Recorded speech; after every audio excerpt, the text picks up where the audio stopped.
चलो आज बात करते हैं iQOO Z3 5G की। ये वाला जो फोन है ना, अभी कुछ हफ्ते पहले ही लॉन्च हुआ है, इसीलिए ज्यादा टाइम वेस्ट नहीं करते, सीधे iQOO Z3 5G का रिव्यू स्टार्ट करते हैं।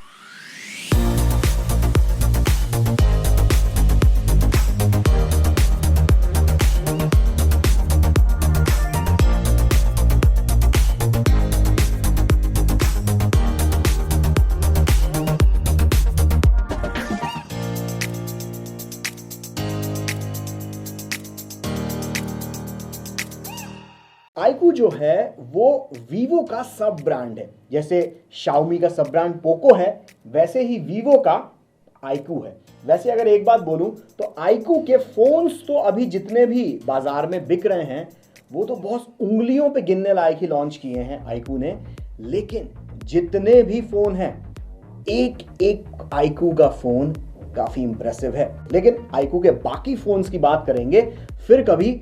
आज का हीरो तो है iQOO Z3 5G। लेकिन ये जो हीरो है ना, इसकी राह आसान नहीं रहने वाली है, क्योंकि 20 से 23 हजार रुपए की कीमत में बिकने वाला iQOO Z3 5G के कंपटीशन में एक से बढ़कर एक सूरमा है। सैमसंग गैलेक्सी M42 F62 के साथ साथ Xiaomi Mi 10i और Poco X3 Pro जैसे फोन्स भी इसी बजट में इसकी कंपटीशन में राह देख रहे हैं iQOO Z3 की। और तो ऐसे में इसकी राह आसान नहीं होने वाली है, लेकिन आप iQOO Z3 को कम मत आंकिए। वैसे looks and design wise iQOO Z3 के ऊपर वीवो की छाप साफ दिखाई देती है। कैसे? अभी समझाता हूं। ये इसका बैक पैनल को जरा ध्यान से देखिए, और अब वीवो V20 सीरीज के बैक पैनल्स और उनकी डिजाइन को जरा ध्यान से देखिए। कुछ समझ आया? वैसे iQOO Z3 काफी प्लास्टिकी है, बुरा दिखता है, मैं ये नहीं कह रहा हूं, बस इतना कह रहा हूं कि इसमें मेटल एंड ग्लास वाली वो डिजाइन नहीं है, बल्कि प्लास्टिकी डिजाइन इसके अंदर दी गई है। ये स्क्रीन जो आप देख रहे हैं, ये स्क्रीन में ये जो बेजल्स हैं नीचे की तरफ, ये थोड़े बहुत ज्यादा थिक दिए गए। मतलब ये जो इस तरीके के जो बेजल वाली डिजाइन थी ना, ये बहुत ज्यादा 2019-20 टाइप की ये डिजाइन थी, तो ये थोड़ी आउटडेटेड हो गई है। अगर iQOO ये बेजल्स और थोड़े पतले कर देता तो iQOO Z3 थोड़ा और प्रीमियम लगता कंपटीशन के मुकाबले। पर ऐसा नहीं है कि iQOO Z3 डिजाइन के मामले में पूरा चौपट ही है, मतलब अच्छी बातें भी इस फोन के अंदर हैं। फॉर एग्जांपल iQOO का जो बैक पैनल है, इस बैक पैनल पर एंटी फिंगरप्रिंट कोटिंग करके रखी हुई है, जिसके कारण से इसके बैक पैनल पर उंगलियों के निशान इतनी आसानी से चिपकते नहीं, और अगर चिपक गए तो बड़ी आसानी से हट भी जाते हैं। ये एक बहुत बढ़िया बात है उन लोगों के लिए जिनके हाथ से फोन टपकते नहीं है, गिरते नहीं है, फिसलते नहीं है, तो वो बगैर बैक पैनल के भी इस फोन को इस्तेमाल कर सकते हैं। बगैर बैक पैनल के नहीं, बगैर केस के। क्या हो गया, मतलब कोरोना हो गया था मेरे को, तो चीजें भूलने लग गया हूं। बट दूसरी एक अच्छी चीज है कि ये है iQOO Z3 के पूरे डिजाइन में कि iQOO की टीम ने इस फोन को बहुत ही एर्गोनॉमिक बनाया है। और अच्छी बात यह है कि मुझ जैसे छोटी छोटी उंगलियों वाले इंसान भी अगर इस फोन को बड़ी आसानी से इस्तेमाल कर लेता है और फिसलने का डर नहीं रहता, तो अगर आपकी उंगलियां लंबी और खूबसूरत हैं तो मतलब जिसे कहा जाए ये फोन आपके हाथ से फिसलेगा नहीं। iQOO Z3 5G में 6.58 इंच का full HD plus LCD display दिया गया है। अब कहने वाले लोग ये भी कहेंगे कि यार इसमें LCD डिस्प्ले क्यों दिया गया है, एमोलेड डिस्प्ले नहीं है, तो उस हिसाब से इसके मार्क्स काट दो, अच्छा डिस्प्ले नहीं है। तो अगर सिंपल भाषा में मैं आपको समझाऊं तो अगर आपको अपने फोन के ऊपर बिंज वॉचिंग करनी है HDR फॉर्मेट में, तो iQOO Z3 ये काम तो नहीं कर पाएगा। बाकी रियल लाइफ यूजेस में नॉर्मल जो स्क्रीन से आप काम करते हैं, उस हिसाब से iQOO Z3 की स्क्रीन उतनी ज्यादा खराब नहीं, मतलब खराब कह ही नहीं सकते, अच्छी स्क्रीन iQOO Z3 के अंदर आपको मिलती है। iQOO Z3 5G के अंदर जो चिपसेट है वो है Snapdragon 768G, जो Qualcomm ने खास तौर पर गेमिंग को ध्यान में रखकर डिजाइन किया है। अब फ्लैगशिप टाइप की परफॉर्मेंस आपको iQOO Z3 पर नहीं मिलेगी, लेकिन मिड लेवल के हिसाब से इसकी परफॉर्मेंस बहुत बेहतरीन है। मतलब खास तौर से गेमर्स को ये फोन बहुत पसंद आएगा। लंबे गेमिंग सेशंस के दौरान ये फोन बहुत ज़्यादा हीटअप भी नहीं करता।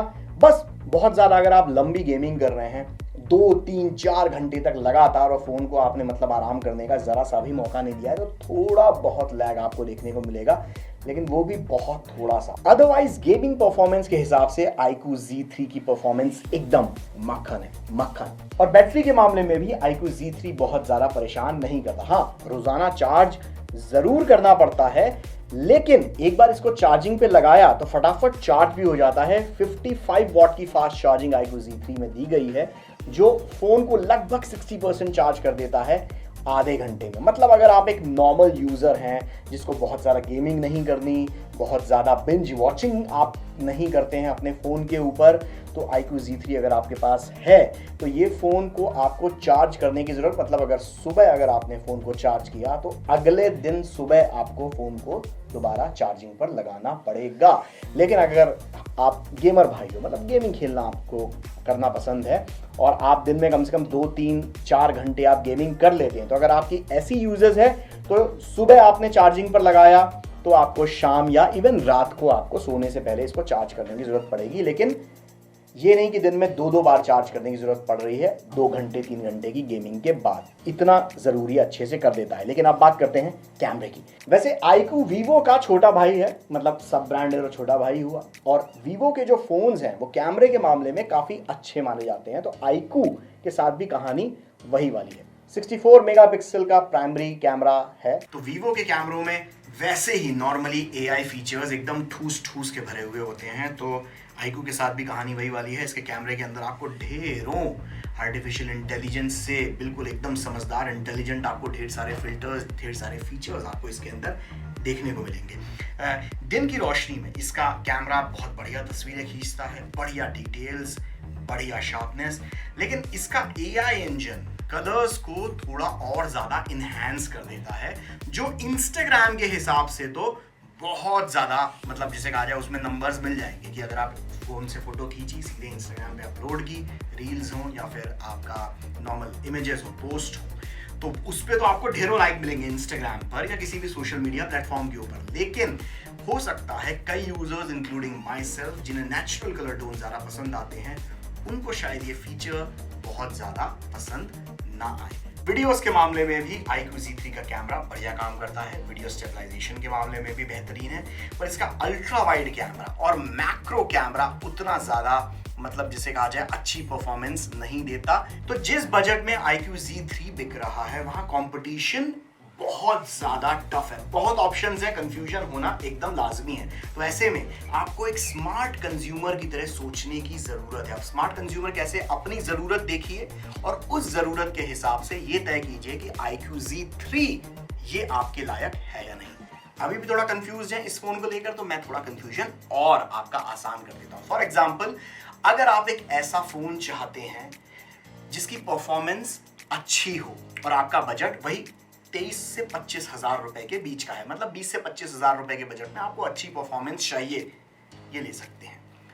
या आप एक ऐसा फोन चाहते हैं जिसपे आपको बढ़िया गेमिंग परफॉर्मेंस मिले और बजट है 25 हजार रुपए से कम, iQOO Z3 ले लीजिए आंख बंद करके।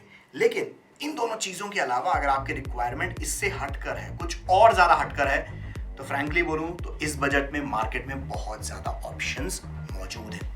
तो ये था भैया iQOO Z3 का रिव्यू। आई होप कि मैंने आपकी प्रॉब्लम सॉल्व कर दी होगी इस फोन के बारे में। अब आप ज्यादा और क्लैरिटी से डिसीजन ले पा रहे होंगे। ये फोन आपके हिसाब से है या नहीं, आप इस फोन को खरीदना चाहेंगे या नहीं, नीचे कमेंट्स में जरूर बताइए। मैं आपके कमेंट्स पढ़ता हूँ और उनका रिप्लाई भी करता हूँ, खुद ही करता हूँ, तो पक्के से रिप्लाई करूंगा, आपके कमेंट्स भी पढ़ूंगा। तो कमेंट्स कीजिए बिल्कुल बिंदास होकर और इस चैनल को सब्सक्राइब जरूर कर लीजिएगा, अच्छा लगेगा। मिलते हैं ये सजेस्टेड वीडियोस में, अच्छे हैं वैसे।